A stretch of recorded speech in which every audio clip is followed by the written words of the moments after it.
जय जिनेन्द्र। आज हम एनसीईआरटी 11th भारतीय अर्थव्यवस्था के विकास के अंतर्गत इस बात का अध्ययन करेंगे कि योजना अवधि के दौरान औद्योगिक विकास में सार्वजनिक क्षेत्र को अग्रणी भूमिका क्यों प्रदान की गई।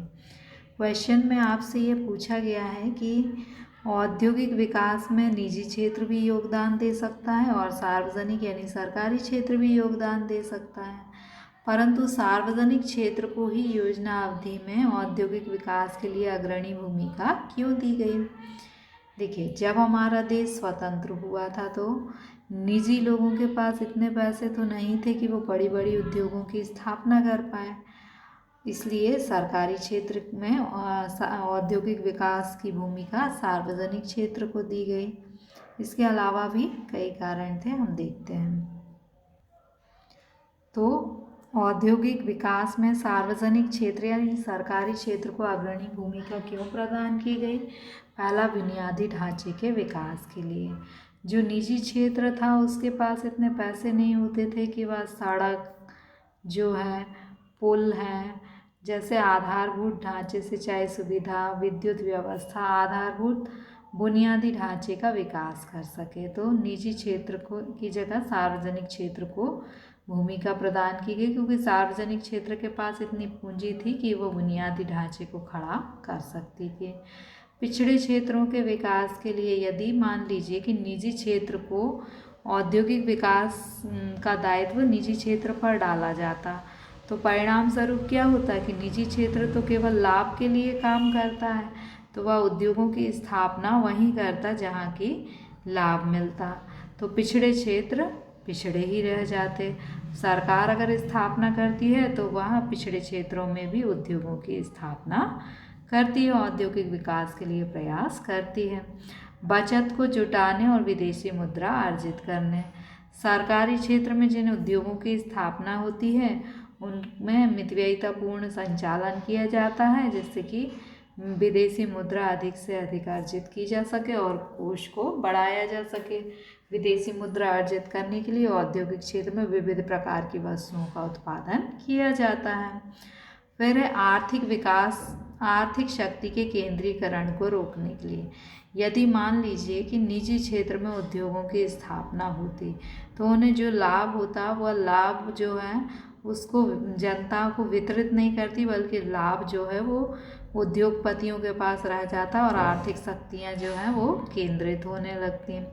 धन के वितरण की समानता को बढ़ाने के लिए।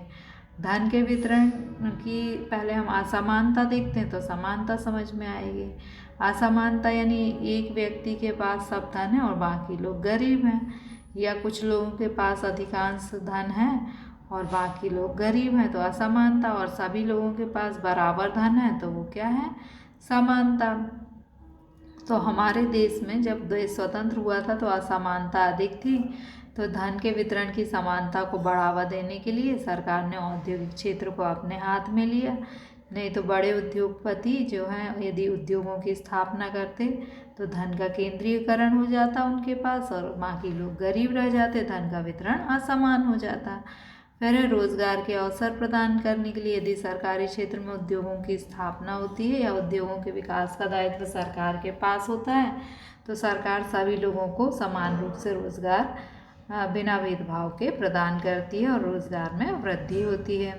आयात प्रतिस्थापना को बढ़ावा देने के लिए। आयात प्रतिस्थापना का अर्थ होता है कि जो वस्तु हम दूसरे देश से आयात कर रहे थे उनका निर्माण हम अपने ही देश में करने लगे। तो यदि सरकार जो है उद्योगों का संचालन करेगी तो वह उन वस्तुओं का निर्माण करेगी जिनको कि हम दूसरे देश से आयात कर रहे थे।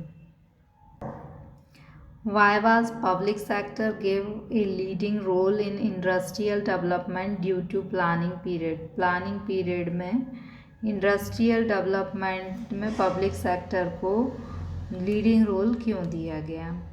फर्स्ट रीज़न है for development of infrastructure. Infrastructure means सड़क, रोड, बिजली, सिंचाई आदि की सुविधाओं के विकास के लिए। For the development of backward area, जो बैकवर्ड एरिया थे उनके विकास के लिए। टू राइज सेविंग, बचत को बढ़ाने के लिए। टू प्रिवेंट सेंट्रलाइजेशन, जो centralisation of economic power, economic power का जो सेंट्रलाइजेशन है वो ना हो, उसको बचाने के लिए। To earn foreign exchange, foreign exchange विदेशी मुद्रा की प्राप्ति के लिए। To promote equally of distribution, मतलब जो डिस्ट्रीब्यूशन है धन का उसको इक्वल करने के लिए, प्रमोशन करने के लिए।